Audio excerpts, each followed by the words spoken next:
میں بتانا چاہتا ہوں کہ حضرت امام حسین رضی اللہ تعالی عنہ نے اپنی شہادت کو آخر میں کیوں رکھا؟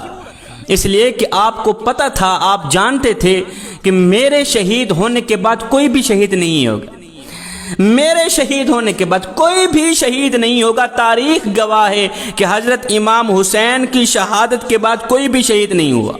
آپ کے بیٹے، آپ کے خاندان کی روح رواں، یہاں تک کہ آپ کی نسل پاک کا بنیادی پتھر حضرت امام زین العابدین بھی شہید نہیں ہوئے۔ اگر امام حسین اور پہلے شہید ہو جاتے تو علی اکبر بھی بچ جاتے، اور پہلے شہید ہو جاتے علی اصغر بھی بچ جاتے، اون محمد بھی بچ جاتے، قاسم بھی بچ جاتے، کیونکہ یزید کا ٹارگٹ حسین تھا، یزید کا نشانہ حسین تھا۔ یزید حسین کو مارنا چاہتا تھا، یزید حسین کو شہید کرنا چاہتا تھا، حسین کے لہو کی یزید کو ضرورت تھی۔ اگر حسین اور پہلے شہید ہو جاتے تو کوئی بھی شہید نہ ہوتا۔ آپ اپنے زاویے سے سوچ رہے ہوں گے کہ حسین رحمت للعالمین کا نواسہ ہے، حسین کی رگوں میں رحمت عالم کا خون ہے۔ امام حسین ہرگز نہیں چاہتے کہ میری وجہ سے کوئی بھی جہنم میں چلا جائے۔ امام علی مقام امام حسین ہرگز نہیں چاہتے کہ میری وجہ سے کوئی جہنم کا ایندھن بنے، اس لیے موقع دے رہے ہیں، پتہ نہیں کس پل میں کون پلٹ جائے۔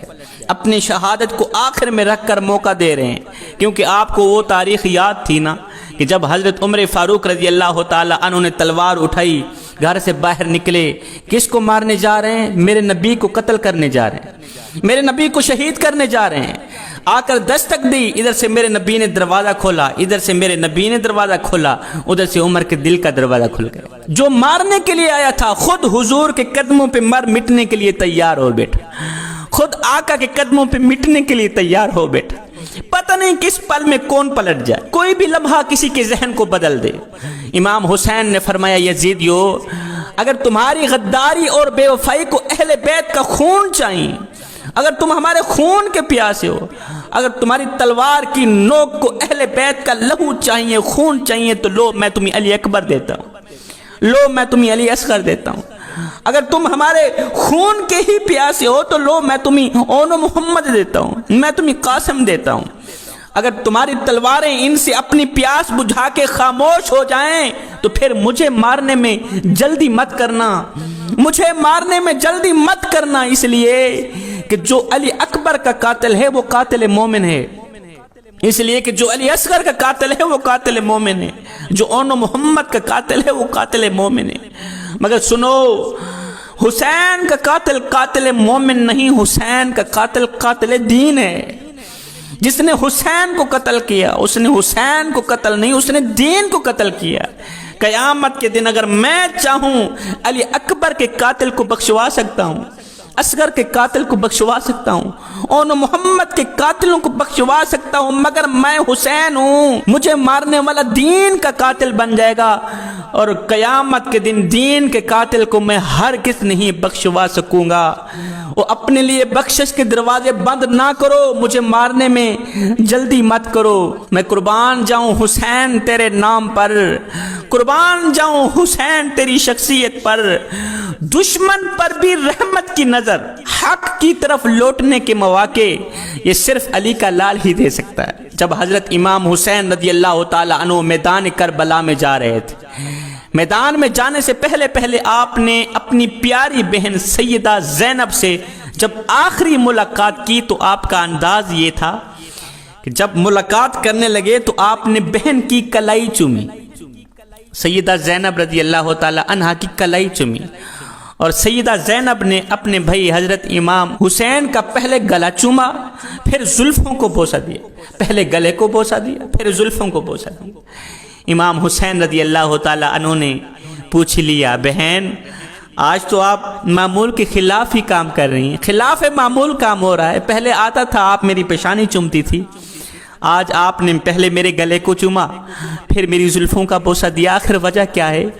بہن رو پڑی، رو کر کہنے لگی، او میرے ویر، آج رات میری ماں سیدہ فاطمہ الزہرا میرے خواب میں آئی تھی، رو کر کہا تھا آج تیرے بھائی کا آخری دن ہے، آج رج رج کے دیدار کر لینا، رج رج کی زیارت کر لینا، آج میرے حسین کا آخری دن ہے، حسین کا گلا بھی چوم لینا، حسین کی زلفیں بھی چوم لینا۔ یہ جو گلا ہے امت اس گلے کو کاٹ دے گی، میرے حسین کا سر تن سے جدا کر دے گی، اس لیے اس گلے کو چوم لینا۔ اور یہ جو میرے حسین کی زلفیں ہیں، پیاری پیاری زلفیں، یہ خون سے لت پت ہو جائیں، حسین کی زلفوں کا بھی بوسہ لے لیں۔ آج آخری دن ہے، رج رج کے دیدار کر لینا، میرا حسین میدان کربلا میں زندہ جاگتا جائے گا، واپس لوٹ کر ہرگز نہیں آئے گا۔ بہن نے پوچھا بھائی آج آپ بھی خلاف معمول، آپ نے میری کلائی کیوں چومی؟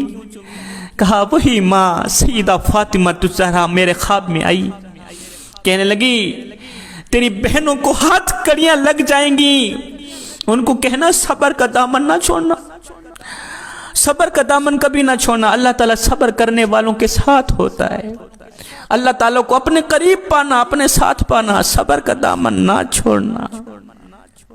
اس کے بعد امام علی مقام امام حسین رضی اللہ تعالیٰ عنہ اپنے بیمار بیٹے حضرت زین العابدین کے پاس گئے، کہا بیٹے میں میدان کربلا میں جا رہا ہوں، پتہ نہیں لوٹ کر آؤں گا یا نہیں آؤں گا، پر جاتے جاتے میں تمہیں 4 نصیحتیں کر کے جاتا ہوں۔ فرمایا بیٹے پہلی نصیحت شکر کا دامن نہ چھوڑنا، دوسری نصیحت صبر کا دامن نہ چھوڑنا، تیسری نصیحت نماز کا دامن نہ چھوڑنا، چوتھی نصیحت قرآن کا دامن نہ چھوڑنا۔ ان 4 چیزوں کے دامن کبھی بھی نہ چھوڑنا، صبر کا دامن تو چھوڑنا ہی نہیں۔ دیکھ میرے بیٹے تیرے باپ امام حسین کے اوپر اتنے بڑے بڑے امتحانات آئے، بڑی بڑی آزمائشیں آئیں، بیٹے میں نے کڑیل نوجوان علی اکبر لٹا دیا، میں نے علی اصغر قربان کر دیا، اون محمد قربان کر دیا، قاسم کا شباب لٹا دیا، اون محمد سب کچھ میرا قربان ہو گیا۔ دیکھ میرے بیٹے تیرے باب حسین نے اپنے رب کے سامنے کبھی شکوہ نہیں کیا، کبھی کچھ شکوہ نہیں کیا مالک تو نے میرے ساتھ کیا کیا، نہیں بیٹے اللہ تعالیٰ صبر کرنے والوں کے ساتھ ہوتا ہے، صبر کا دامن مضبوطی سے پکڑتے رہنا۔ تو بیمار ہے اللہ تعالیٰ تجھے صحت دے گا، تندرستی دے گا، صبر کا دامن نہ چھوڑنا۔ ان بہنوں کا خیال رکھنا، میرے پیچھے جو لاوارث ہو گئیں، جو میں لاوارث کر کے سب کو چھوڑ کے جا رہا ہوں، ان کا خیال رکھنا۔ اس کے بعد امام علی مقام امام حسین رضی اللہ تعالیٰ عنہ گھوڑے پر سوار ہوئے، میدان کربلا میں اترے، دشمنوں کے صف میں اترے۔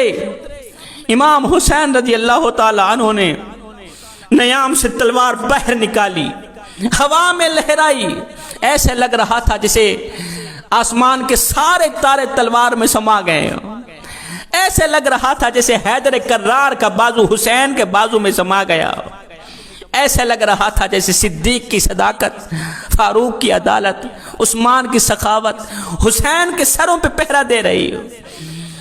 امام علی مقام امام حسین نے جب تلوار ہوا میں لہرائی تو ایسے لگ رہا تھا جیسے سیدہ فاطمہ الزہرا نے دعا کے لیے ہاتھ اٹھا دے ہوں، ایسے لگ رہا تھا جیسے نانا نبی مدینے سے کربلا میں اتر آئے۔ امام علی مقام امام حسین رضی اللہ تعالی عنہ نے اپنی تلوار چلائی، تلوار چلتی رہی، یزیدیوں کے گلے کاٹتی رہی، فنار کرتی رہی، جہاں جہاں تلوار جاتی سر گرتے نظر آتے، دشمن فنار ہوتے نظر آتے۔ امام حسین کی تلوار چلتی رہی، یزیدیوں کے گلے کاٹتی رہی، فنار کرتی رہی، یزیدیوں میں ہل چل مچ گئی، سناٹا چھا گیا، اضطراب پھیل گیا۔ اور یہ کیا ہو رہا ہے، اسے روکو، اور کہیں تاریخ رقم نہ کر دی جائے کہ ایک ہی سپاہی نے لاکھوں لوگوں کو مار دیا، ایک ہی سپاہی نے کھڑے ہو کے لشکر کو گرا دیا، اور کہیں تاریخ رقم نہ کر دی جائے، اسے روکو۔ اس وقت کسی نے کہا حسین ابن علی ہمیں مدد کی اجازت دو، فرمایا ہرگز نہیں، یہ امتحان صرف فاطمہ الزہرا کے بیٹوں کا ہے، یہ امتحان علی کی اولاد کا ہے، اور امتحان گاہ میں مدد لینا طالب علم کی کمزوری ہے۔ ہاں میں نے مدد لی تھی جب سیدہ فاطمہ الزہرا کی گود میں تھا، میں نے مدد لی تھی جب علی کے آنگن میں تھا، میں نے مدد لی تھی جب تربیت گاہ میں تھا، لیکن سنو ایگزامینیشن ہال میں مدد مانگنا طالب علم کی کمزوری ہے، جرم ہے۔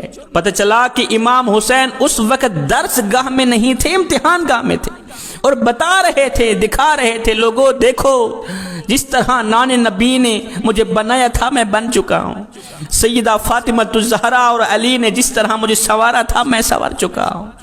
حسین